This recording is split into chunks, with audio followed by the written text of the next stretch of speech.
দুইটা আল্লাহ দিয়েছেন দেখার জন্য, চোখ দুইটা আল্লাহ দিয়েছেন শোনার জন্য, কান দুইটা আল্লাহ দিয়েছেন ধরার জন্য, আর দুইটা আল্লাহ দিয়েছেন মহব্বতের জন্য, অন্তর আল্লাহ দিয়েছেন এগুলাকে আমার কাটানোর জন্য। যখন আমি শিশু ছিলাম তখন আমার চোখ আমার কান লাগতো না, তখন আমার কান আমার কোনো কাজে লাগছে না, তখন আমার পা আমাকে হাঁটাইতে পারে না, তখন আমার হাত আমাকে ধরতে পারে না, আমাকে ধরাইতে পারে না, তখন আমার অন্তর আমাকে মহব্বত করাইতে পারে না।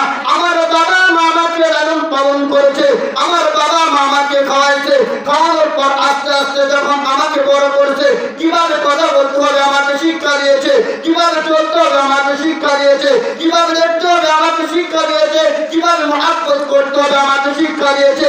আজ ওই বাবা মা যখন অসুস্থ, ওই বাবা মা যখন কামাই করতে পারে না, তুমি সন্তান স্ত্রীর জন্য সবকিছু করতে পারো, ওই বাবা মা ওষুধের টাকা দিতে পারো না কেন? আমার আল্লাহ যদি এটা প্রশ্ন করে জবাব দিতে পারবা, যদি জবাব দিতে পারো, তাহলে তোমার স্ত্রীকে মহব্বত করো, সন্তানকে মহব্বত করো, বাবা মাকে মহব্বত করার দরকার নাই। আর যদি মনে করো না সন্তানকেও মহব্বত করবো, স্ত্রীকেও মহব্বত করবো, যে বাবা মা আমার জন্য এত কষ্ট করলো, শীতের দিন আমাকে গরম তুষকের মধ্যে শোয়াইলো, রেখের মধ্যে শোয়াইলো, মা কষ্ট করলো, ওই মার করার দরকার আছে কিনা? লাগবে কিনা?